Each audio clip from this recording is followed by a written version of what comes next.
اعوذ باللہ من الشیطان الرجیم، بسم اللہ الرحمن الرحیم۔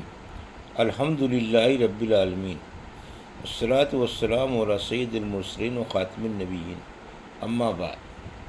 صحیح بخاری، باب کتاب المغازی، حدیث نمبر 4260۔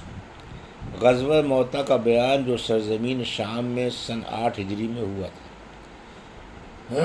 ہم سے احمد بن صالح نے بیان کیا، کہا ہم سے عبداللہ بن وہب نے بیان کیا، ان سے عمرو بن حارث انصاری نے، ان سے سعید بن ابی بلال نے بیان کیا اور کہا کہ مجھ کو نافع نے خبر دی اور انہیں ابن عمر رضی اللہ عنہ نے خبر دی کہ اس غزوہ موتا میں حضرت جعفر طیار رضی اللہ عنہ کی لاش پر کھڑے ہو کر میں نے شمار کیا تو نیزوں اور تلواروں کے 50 زخم ان کے جسم پر تھے، لیکن پیچھے یعنی پیٹھ پر ایک زخم بھی نہیں تھا۔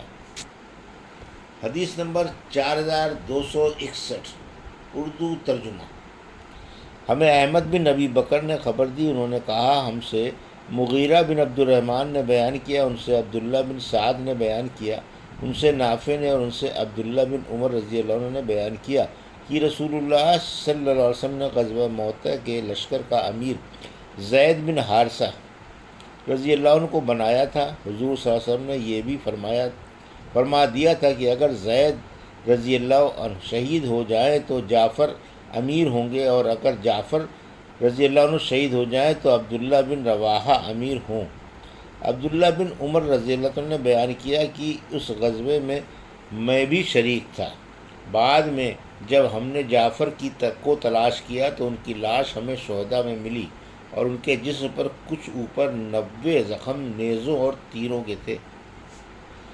حدیث نمبر 4262، اردو ترجمہ۔ ہم سے احمد بن واقد نے بیان کیا، کہا ہم سے حماد بن زید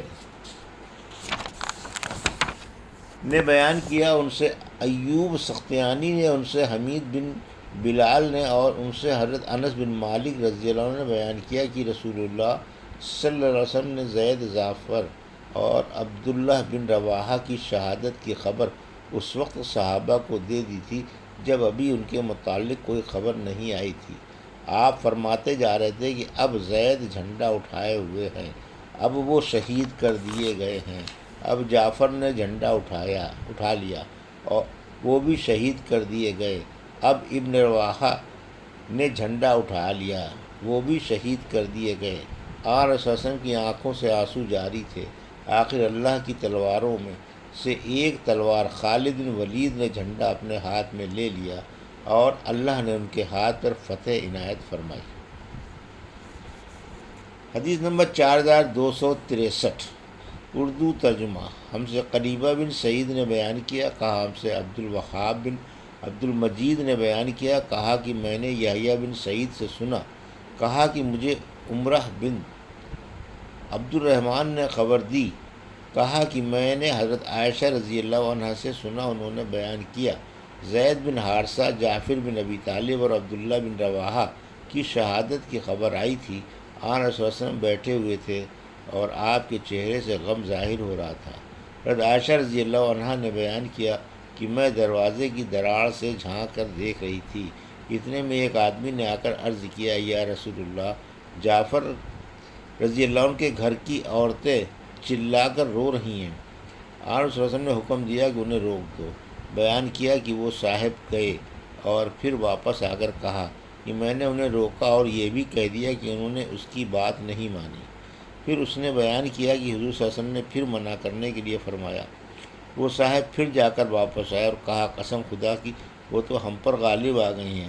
حضرت عائشہ رضی اللہ عنہ بیان کرتی تھیں کہ حضور صلی اللہ علیہ وسلم نے ان سے فرمایا کہ پھر ان کے منہ میں مٹی جھونک دو۔ ام المومنین رضی اللہ عنہ نے بیان کیا کہ میں نے کہا اللہ تیری ناک غبار آلود کرے، نہ تو عورتوں کو روک سکا، نہ تو نے رسول اللہ صلی اللہ علیہ وسلم کو تکلیف دینا ہی چھوڑا۔ نوحہ کرنے کی انتہائی برائی اس حدیث سے ثابت ہوئی۔ حدیث نمبر 4264، اردو ترجمہ۔ مجھ سے محمد بن ابی بکر نے بیان کیا، کہا ہم سے عمر بن علی نے بیان کیا، ان سے اسماعیل بن ابی خالد نے بیان کیا، ان سے عامر شعبی نے بیان کیا کہ حضرت ابن عمر رضی اللہ عنہ جب جعفر بن ابی طالب رضی اللہ عنہ کے بیٹے کے لیے سلام بھیجتے تو السلام علیک یا ابن ذل جناحین کہتے۔ حدیث نمبر 4265 اردو ترجمہ۔ ہم سے ابو نعیم نے بیان کیا، کہا ہم سے سفیان بن عینیہ نے بیان کیا، ان سے اسماعیل بن ابی خالد نے، ان سے قیس بن ابی حازم نے بیان کیا کہ میں نے خالد بن ولید رضی اللہ عنہ سے سنا، انہوں نے بیان کیا کہ غزوہ موطا میں میرے ہاتھ سے 9 تلواریں ٹوٹی تھیں، صرف ایک یمن کا بنا ہوا چوڑے پھل کا تیغہ باقی رہ گیا تھا۔ حدیث نمبر 4266 اردو ترجمہ۔ مجھ سے محمد بن مسنہ نے بیان کیا، کہا ہم سے یحییٰ بن سعید قطان نے بیان کیا، ان سے اسماعیل بن ابی خالد نے بیان کیا، ان سے قیس بن ابی حازم نے بیان کیا، کہا میں نے خالد بن ولید سے سنا، وہ بیان کرتے تھے کہ غزوہ موطا میں میرے ہاتھ سے 9 تلواریں ٹوٹی تھیں، صرف ایک یمنی تیغہ میرے ہاتھ میں باقی رہ گیا تھا۔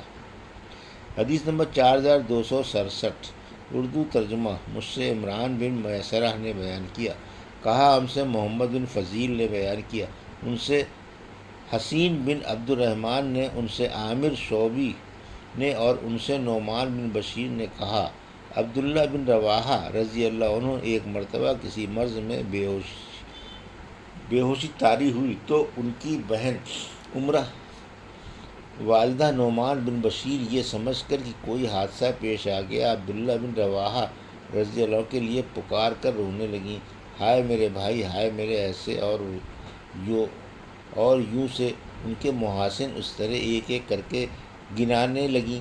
لیکن جب عبداللہ رضی اللہ عنہ کو ہوش آیا تو انہوں نے کہا کہ تم جب میری کسی خوبی کا بیان کرتی تھی تو مجھ سے پوچھا جاتا تھا کہ کیا تم واقعی ایسے ہی ہو؟ حدیث نمبر 4268 اردو ترجمہ۔ ہم سے قنیبہ نے بیان کیا، کہا ہم سے ابشر بن قاسم نے بیان کیا، ان سے حسین نے، ان سے شعبی نے اور ان سے نعمان بن بشیر رضی اللہ عنہ نے بیان کیا کہ عبداللہ بن رواحہ کو بے ہوشی ہو گئی تھی، پھر اوپر کی حدیث کی طرح بیان کیا، چنانچہ جب غزوہ موطا میں وہ شہید ہوئے تو ان کی بہن ان پر نہیں روئیں۔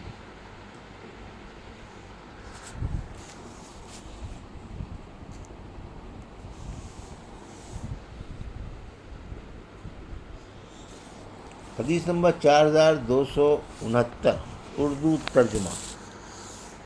نبی کریم صلی اللہ علیہ وسلم کا اسامہ بن زید رضی اللہ عنہ کو حرکات کے مقابلے پر بھیجنا۔ مجھ سے عمرو بن محمد بغدادی نے بیان کیا، کہا ہم سے حشیم نے بیان کیا، انہیں حسین نے خبر دی، انہیں ابو ذبیان حسین بن جندب نے کہا کہ میں نے اسامہ بن زید سے سنا، انہوں نے بیان کیا کہ ہمیں رسول اللہ صلی اللہ علیہ وسلم قبیلہ حرقہ کی طرف بھیجا، ہم نے صبح کے وقت ان پر حملہ کیا اور انہیں شکست دے دی، پھر میں اور ایک انصاری صحابی اس قبیلے کے ایک شخص مرداس بن عمرو نامی سے بھڑ گئے، جب ہم نے اس پر غلبہ پا لیا تو وہ لا الہ الا اللہ کہنے لگا، انصاری تو فوراً ہی رک گیا، لیکن میں نے اسے اپنی برچھی سے قتل کر دیا۔ جب ہم لوٹے تو آپ صلی اللہ علیہ وسلم کو بھی اس کی خبر ہوئی، آپ صلی اللہ علیہ وسلم نے دریافت فرمایا، اسامہ کیا اس کے لا الہ الا اللہ کے باوجود تم نے اسے قتل کر دیا؟ میں نے عرض کیا کہ وہ قتل سے بچنا چاہتے تھے، اس نے یہ کلمہ دل سے نہیں پڑھا تھا، آپ بار بار یہی فرماتے رہے، کیا تم نے اس کے لا الہ الا اللہ کہنے پر بھی اسے قتل کر دیا؟ میرے دل میں یہ آرزو پیدا ہوئی کہ کاش میں آج سے پہلے اسلام نہ لاتا۔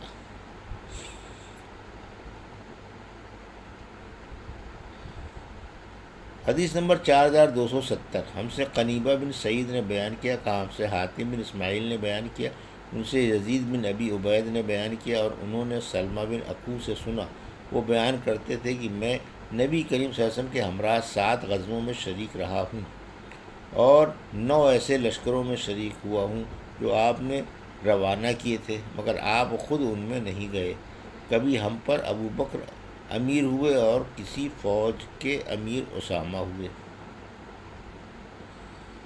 حدیث نمبر 4271 اور عمر بن حفص بن غیاث نے جو امام بخاری کے شیخ ہیں بیان کیا کہ ہم سے ہمارے والد نے بیان کیا، ہم سے یزید بن ابی عبید نے بیان کیا، اور انہوں نے سلمہ بن عقو سے سنا، وہ بیان کرتے تھے کہ میں نبی کریم صلی اللہ علیہ وسلم کے ساتھ غزووں میں شریک رہا ہوں، اور 9 ایسی لڑائیوں میں گیا ہوں جن کو خود حضور اکرم صلی اللہ علیہ وسلم نے بھیجا تھا۔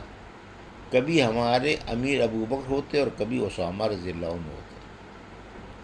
حدیث نمبر 4272، اردو ترجمہ۔ ہم سے ابو عاصم الضحاک بن مخلد نے بیان کیا، کہا ہم سے یزید بن ابی عبید نے بیان کیا، ان سے سلمہ بن عقو نے بیان کیا کہ میں نبی کریم صلی اللہ علیہ وسلم کے ساتھ 7 غزووں میں شریک رہا ہوں، اور میں نے ابن حارثہ یعنی اسامہ کے ساتھ بھی غزوہ کیا ہے۔